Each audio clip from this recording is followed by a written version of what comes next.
del MST, Movimiento Socialista de los Trabajadores, y está en línea de teléfono. ¿Qué tal, Bodar Nata? Buen día. Buenos días, ¿cómo le va? Bien, ¿por qué no se pudo aprobar ayer lo de Trapitos?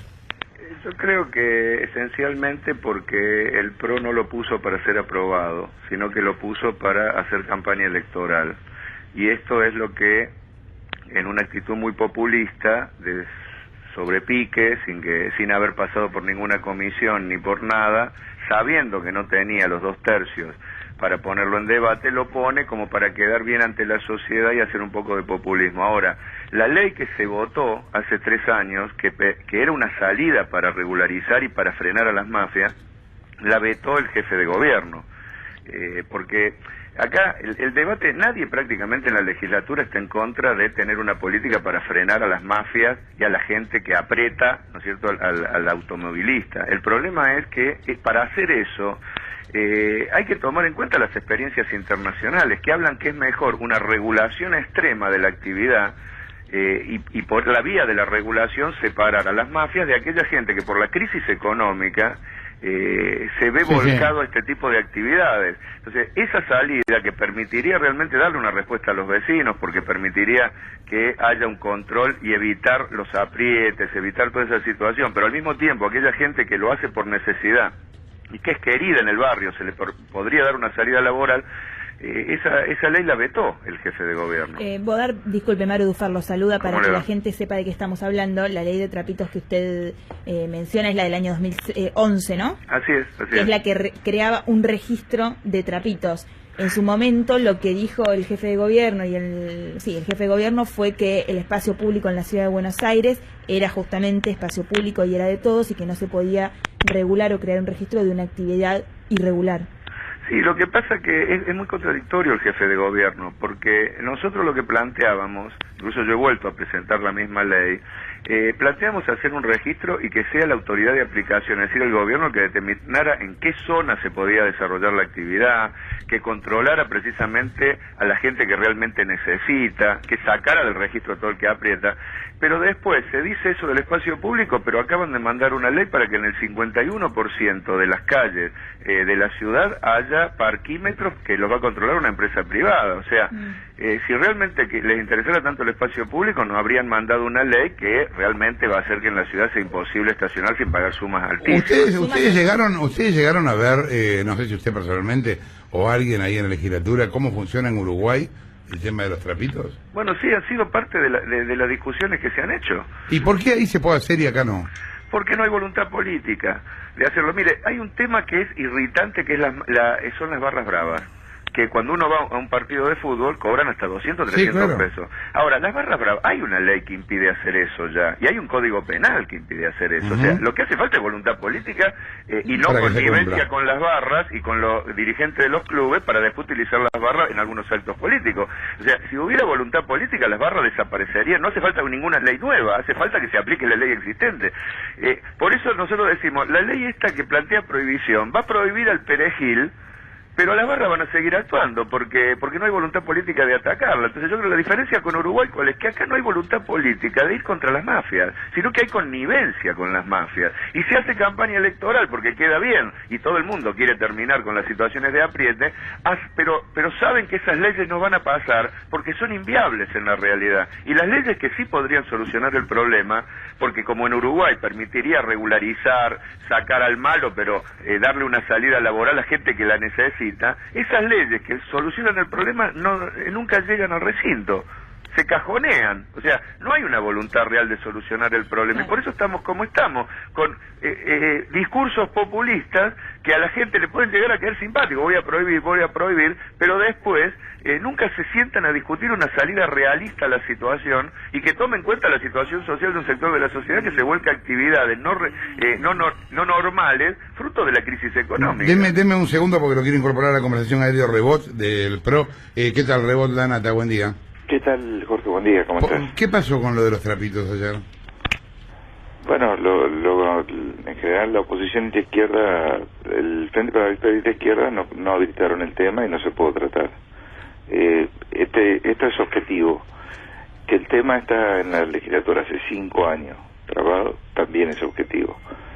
Lo que hay que hacer es cambiar la ley porque lo que está hoy en la ley le exige prácticamente al vecino damnificado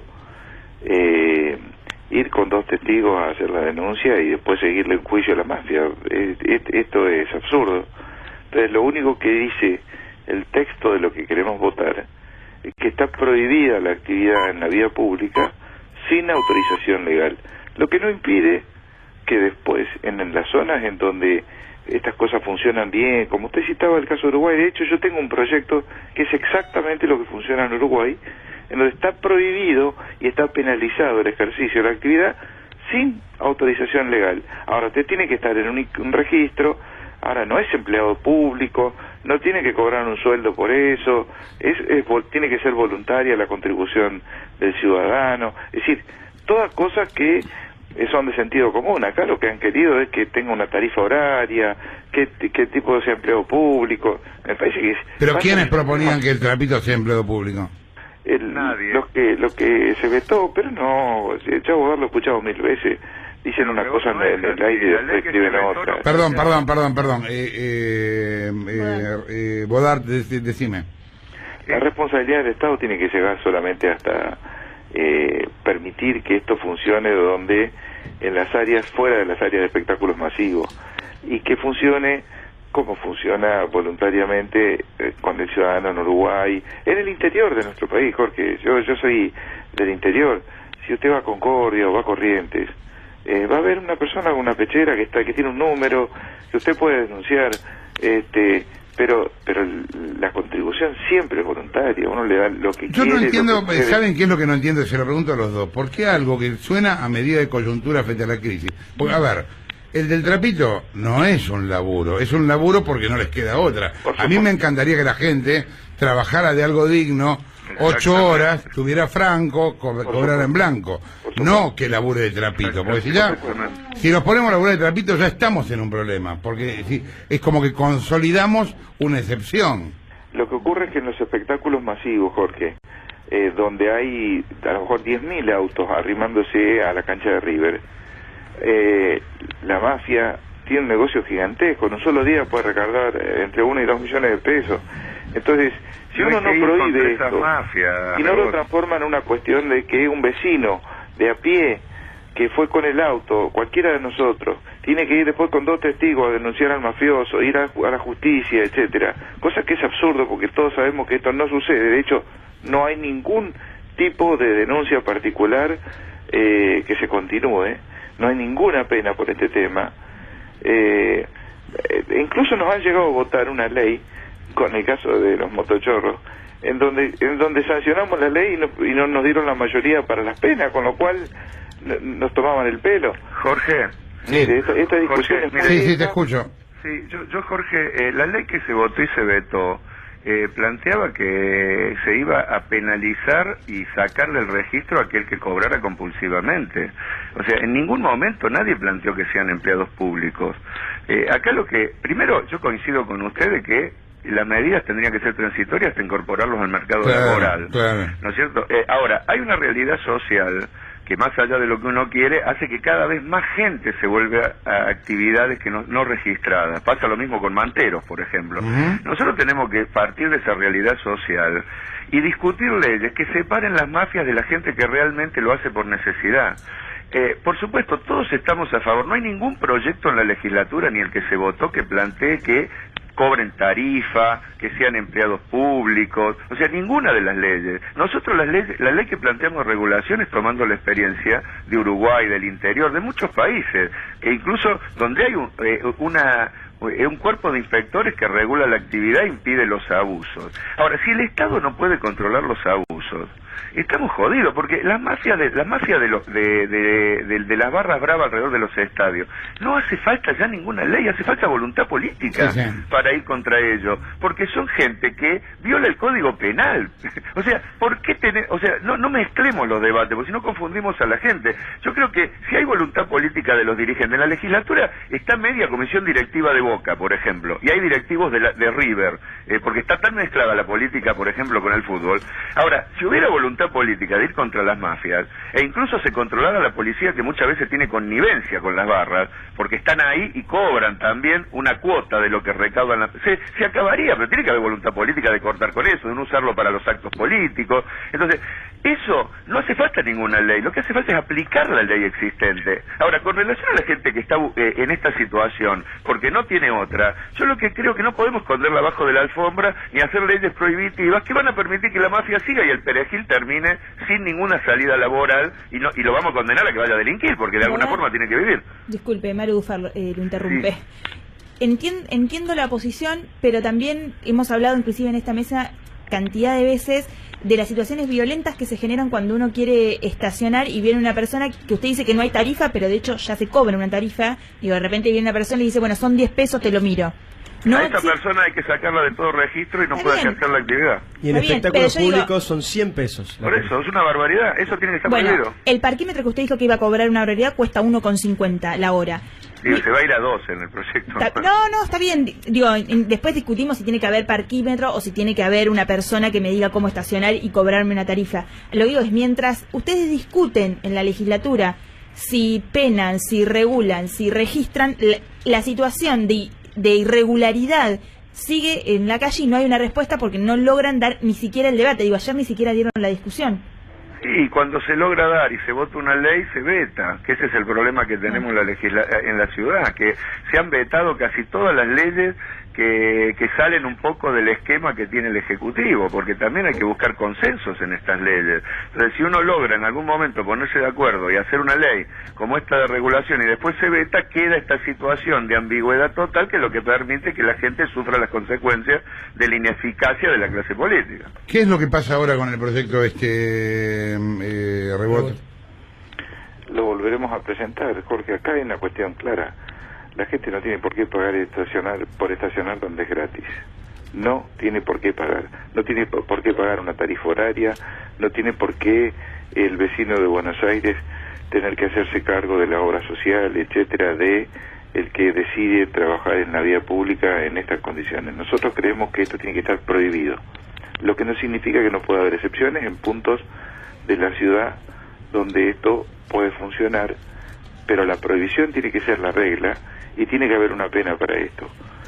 Ahora, ustedes son conscientes, perdón, los dos, tanto los que están a favor como en contra, que mientras estamos hablando esto, existen los trapitos, la gente garpa y es apretada para pagar.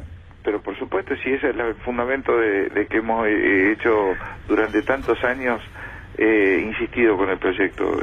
Si no lo podemos sancionar, nosotros no. Pero ya está prohibido coaccionar a la gente. Tendría que salir, la policía metropolitana tendría que estar y evitar que pase eso. Es lo que dice la ley, es que está prohibido ejercer la actividad exigiendo una retribución. Y bueno, está prohibido por ley, ya no hace falta una ley. Apliquen esa ley. Cosas a media.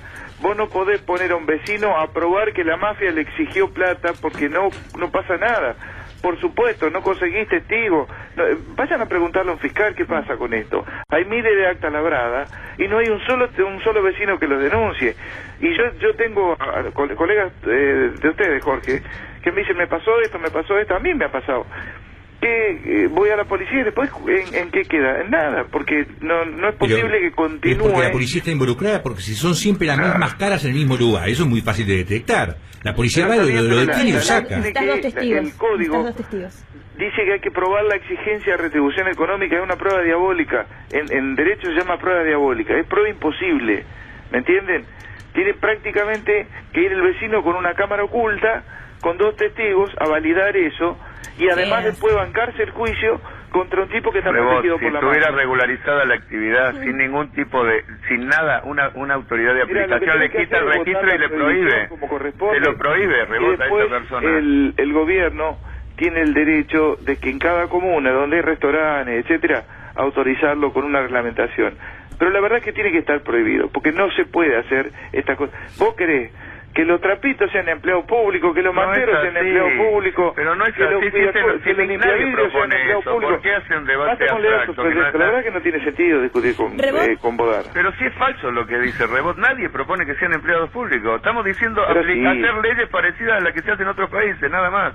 Bueno, las de otros países no son las que vos presentaste. ¿Cómo que no? Es reglamentación, es la que presentó la mayoría de la legislatura y fue votada en su momento.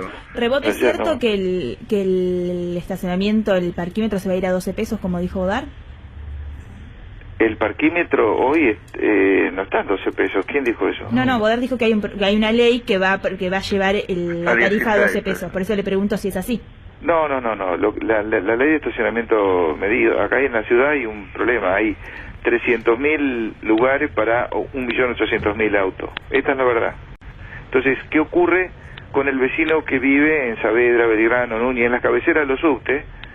Que viene alguien de San Fernando, etcétera, estaciona en el barrio y se va a trabajar al centro en el subte. Entonces el tipo que vive en un barrio no tiene dónde poner el coche porque tampoco tiene cochera suficiente. Esto es lo que pasa en las grandes ciudades del mundo. Entonces lo que se estableció es un sistema de estacionamiento donde el vecino del barrio, el residente, igual que en Londres, igual que en muchas partes del mundo, no paga nada. ¿Sí? Si estaciona en un radio de donde tiene su casa, no paga nada. Ahora, el que no es de la zona, paga un estacionamiento que es progresivo según la zona. La primera hora tiene un costo, la segunda hora tiene un costo, la tercera hora tiene un costo. Llegado el caso de que estés muchas horas, te va aumentando el costo. Pero la primera hora siempre es más barata. Lo que se trata es de que haya rotación para que ese 1.800.000 autos que entran a la ciudad tengan cómo entrar. No hay otra forma, no hay cantidad de cocheras suficiente. Habría que solucionar el transporte público para que haya buen transporte público y la gente no necesite venir en auto. Todo es potencial. El problema es cómo lo resolvés ahora. Es como que vos me digas, habría que inventar un remedio para algo que ahora se doy. Hagan las promesas de campaña, las promesas de campaña. Si se hacen los metros de subte que se proponen, la gente a lo mejor, si llegan los subte hasta la General Paz, la gente dejaría... Pero no tiene nada que ver, Bodar. Pero a vos te gusta una parte de París y Londres, no te gusta la otra, que es que tienen un transporte excepcional. Que vayamos juntos. Inaugurás una estación de subte. Los vecinos de la zona se ponen contentos. ¿Y sabés qué me dicen? Pero diputado, ahora tenemos un problema. Toda mi zona, no puedo poner el auto. Yo tengo que ir a 7, 10 cuadras de mi casa a dejar el auto, porque se transforma en un gran estacionamiento a cielo abierto de todo el que viene a laburar de afuera de la ciudad. Hay que llevarlo hasta la General Paz y hacer playas, como pasan en otros países, Rebot. No se puede tomar de otros países lo que me gusta y lo que no me gusta. Hay cosas integrales. El transporte público es una integralidad. Entonces, trabajemos para extender el subte. Trabajemos. Tienen telecámara para que... Es decir, las ciudades grandes tienen este mismo problema. Las áreas metropolitanas tienen este mismo problema.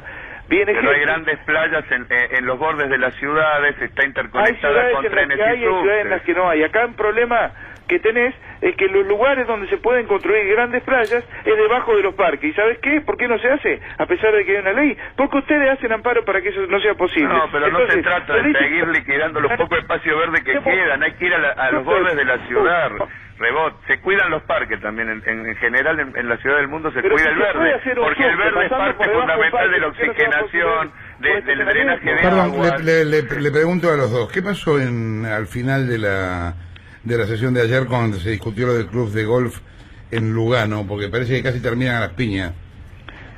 Mire, Jorge, yo estaba en el tema, con el debate del tema creo que era de la renovación de una concesión al golf de Lugano. Sí, por 20 años. Sí, es la renovación de 50 hectáreas de espacios verdes. ¿Cómo? 50 hectáreas, 47 hectáreas de espacios verdes a una empresa privada. Ahora ahí, ellos tienen determinadas obligaciones que están cumpliendo en la zona con relación a los colegios. Un canon irrisorio. A ver, vos tenés tu postura, yo te estoy contando, me preguntó qué pasó, yo le estoy contando. Cuando estaba en tratamiento de esto, hubo una discusión, yo no estaba atendiendo, dos diputados discutieron y uno empezó a los gritos que decían que lo Pero habían hubo amenazado. 5 diputados que escucharon cuando este diputado del PRO le dijo: te voy a mandar a las barras bravas para que te corten la cabeza. Están hablando del diputado Cuatro Manos. Esperen un poquito, contemos, que dejemos que Madero cuente lo que sabemos de la historia y ustedes lo confirman o no.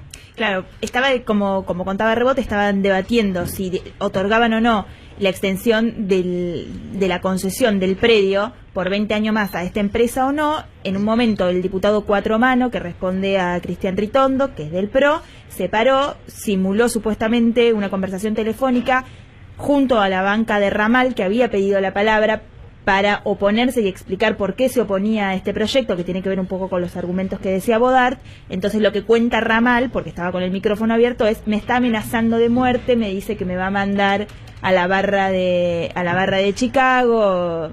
Bueno, y ahí se armó un tole, digo, eso es lo que teníamos entendido. Pero pasó eso, ¿sabe por qué? Porque la banca de Cuatro Manos queda exactamente en el opuesto de donde está Ramal. Y además, eso que le dijo a Ramal, lo escucharon 4 diputados de otros bloques que salieron a decir que era cierto lo que se le decía. ¿Y era cierto? Y fue cierto, la amenaza fue cierta. Y pero es una barbaridad. ¿Usted está diciendo que es cierto que amenazaron de muerte a un legislador? Así es, sí, pasó eso en la sesión. Por eso fue tanto el bochorno que tuvieron que levantar la sesión. Porque se armó, porque no se pudo seguir en la sesión a partir de que pasó eso. ¿A qué hora fue eso? 1:30 de la mañana, cerca de las 2. Sí, ahí intervino la jefa del bloque del PRO, Carmen Pollé, y dijo: bueno, mejor el proyecto lo mandamos a comisión. ¿Pero esos son los legisladores que votan las leyes de la ciudad? Bueno, lamentablemente. ¿Amenazan de muerte a otras...? Yo le voy a decir... Pero escúcheme, es una barbaridad lo que están diciendo. A ver, el que intervino y habló en el recinto para que se tranquilizaran todos, porque después ya íbamos 14 horas de sesión, ¿sí? Fui yo. Entonces, Ramal, con quien no tengo ningún punto de coincidencia, sin embargo tengo una relación personal muy buena con él, y nos llevamos muy bien, y es muy común que los diputados se levanten, se vayan a las bancas. Pero no es común, no es común, Rebote, sí, que alguien amenace de muerte a otro, Rebote. Tenés la mala costumbre de interrumpir. Esto es un gesto de mala educación. Te pido por favor... ¿Es mala educación amenazar de muerte a alguien o mucho peor, Rebote? No lo justifique, por favor, porque es el marco mínimo de debate, es que no se justifiquen estas actitudes. Tirándole piedras y venís acá a hacer de Carmelita descalza. En todo el país te veo tirándole piedras y pegándole palazos a los policías. Discúlpeme, Rebote, discúlpeme, en ningún momento ni he tirado una piedra ni le he pegado a ningún policía. Usted discute de cualquier cosa en vez de reconocer que se le fue la mano y que han hecho una barbaridad. Y punto. Estoy contando lo que pasó, versión lo que yo vi. ¿Sí? Y recién dijo que no había visto porque estaba en otro tema, ahora vio todo. Pero si hay diputados de otros bloques que denuncian este hecho junto con el diputado Ramal, y lo vimos todos en el recinto con lo los que hizo. Del trotskismo es difícil discutir. Están en la Panamericana pegándole a la gente. ¿Pero qué tiene que ver con esto? No amenazamos de muerte a diputados nosotros, No amenazamos de muerte a diputados y que le vamos a mandar barras bravas. Pero nosotros no funcionamos así. A ver, hace 8 años que estamos gobernando la ciudad, no tenemos una sola denuncia, ningún tipo de escándalo. Despéguense de este hecho, digan que fue una barbaridad y punto. Rebote, ¿usted estaba en su banca cuando esto pasó? Están tirándole piedras a la policía. Pero Rebot, no justifique esta actitud, Rebot. Pero no cambiemos de tema, porque si ahora nos vamos a la Panamericana, queremos dilucidar el tema de lo que pasó en la legislatura. A ver, yo le estoy diciendo lo que pasó. ¿Estaba en su banca usted, estaba hablando instantes antes. La legislatura es un recinto chiquitito. Las sesiones se filman y se transmiten en directo. Todo. Es más, cuando está en uso de la palabra, y Ramal estaba hablando, el diputado de izquierda, del Frente Izquierda, estaba hablando, estaba saliendo por la pantalla. O sea, esto no es una cuestión de si yo opino o no opino. Está ahí, el audio es muy bueno, así que se escucha absolutamente todo. Pero ¿la amenazaron o no? Empezó a los gritos a decir, me está amenazando, y ya no es la primera vez. Cada vez que está en alguna comisión y no le gusta lo que está pasando, porque se iba a votar con una mayoría muy amplia esto. No justifica, Rebote, eso no. Pero entonces Ramal mintió. No absolutamente nada. Te estoy contando lo que ha pasado muchas veces en la legislatura. No entiendo, perdón, Rebot, Rebot, discúlpame, no entiendo esto. ¿Hubo o no una amenaza de este Cuatro Manos? Una amenaza, ¿por qué? Vos no la Una viste. amenaza. ¿Estaba en su banca? Rebot, ¿usted estaba en su banca sentado? En la legislatura. Rebot. Jamás hemos tenido un problema. Rebot. Hemos tenido un problema. Puede haber discusiones fuertes en el recinto por el micrófono, pero jamás una discusión que tenga una cuestión física en el medio. No hay en el PRO ningún tipo de antecedente de esta naturaleza. No sé dónde. Siempre son dos diputados los que hacen todo este tipo de denuncias.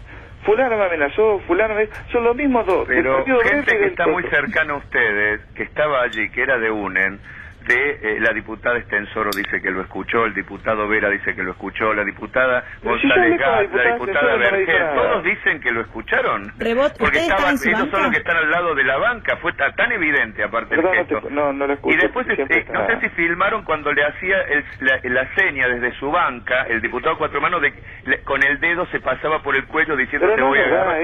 Pero no es verdad eso, si el diputado Cuatro Manos salió afuera del después lo sacaron porque ya estaba incontrolado. Me preguntaba, perdón, que ahora se hizo una denuncia en la comisaría, creo que hay una denuncia judicial por esas amenazas ya, ¿no? Así es. Sí, a ver, la verdad es que lo mismo, todos los que hacen este tipo de denuncias son lo mismo.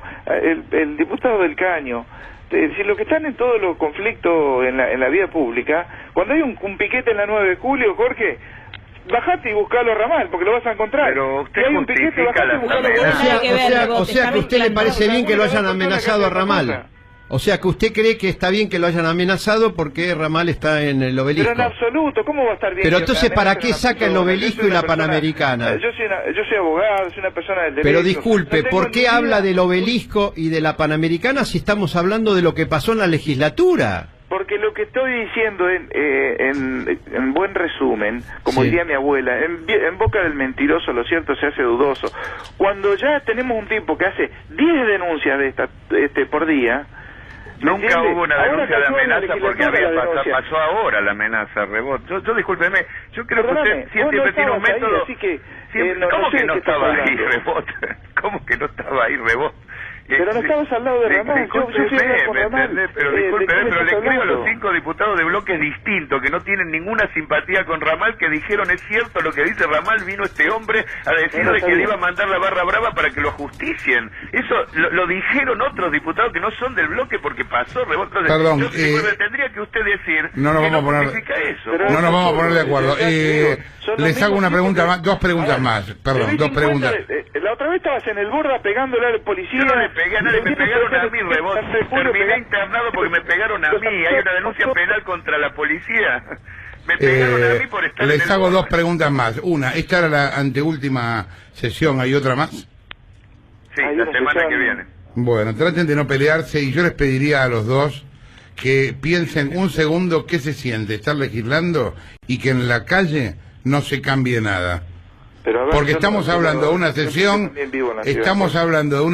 la cual los trapitos siguen, los ambulantes siguen, se cagan a trompada y el coso de Lugano sigue, o sea, yo les preguntaría que reflexionen sobre si no tiene un componente demasiado abstracto el hecho de ser legislador. Nosotros no tenemos mayoría, nosotros no tenemos la situación del kirchnerismo en la Cámara de Diputados que saca lo que quiere.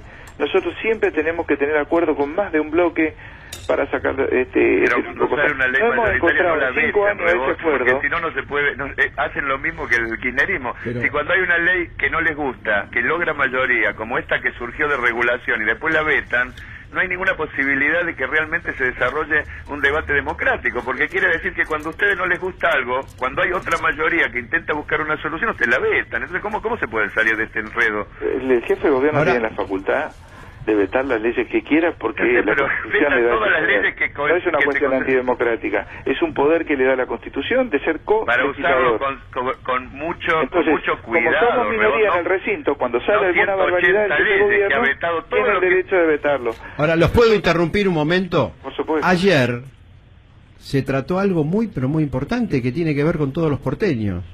Votaron el presupuesto con aumentos para el ABL y las patentes. ¿Es así? ¿Y de cuánto es el aumento y por qué los aumentan? El aumento máximo del ABL es del 30%. En las patentes no hubo aumento. Lo que hay es que va a llegar un aumento que es distinto, porque con el nuevo impuesto se han revalorizado los autos de alta gama y el porcentaje de la patente se aplica sobre el mismo nomenclador nacional sobre el que se aplica ganancias, ¿me entiende? No es algo que lo fija, el valor de los autos no lo fija la ciudad. Va a llegar al 60% el aumento de patente. No, el 50% es el máximo, que es lo que tiene de 50% de impuestos los autos, en los casos de los autos nuevos. Mientras se le sacaron impuestos al distrito tecnológico y al distrito del deporte. Siempre es difícil discutir con vos, Ramal, porque hablas de 10 temas a la vez. Te hacen una pregunta y hablas de 10 temas.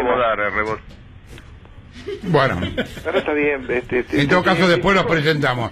Yo con gente que tira piedra, ¿viste? Les agradezco a los dos la comunicación y ojalá tengan una próxima sesión un poco más tranquila. Ojalá. Alejandro Godard, quien hablaba, legislador del MST, Movimiento Socialista por Trabajadores, Elio Rebot, legislador porteño del PRO.